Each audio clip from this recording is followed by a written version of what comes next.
ವಂಶಾದವನು ಈ ಸೀಮೆಗೆ ಶಿವ ನೀಡಿದ ವರವೋ,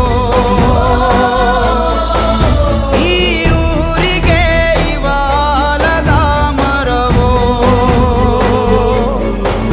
ಮೂರು ಸುತ್ತಿನ ಕ್ವಾಟೆ ಗಸ್ತಿಗೆ ನಿಂತ ಗರಡಿ ಮನೆ ನಾಯಕ, 6,000 ದಂಡು ಬಂದರು ಬಿಡನು ಕಾವಲಿನ ಕಾಯಕ.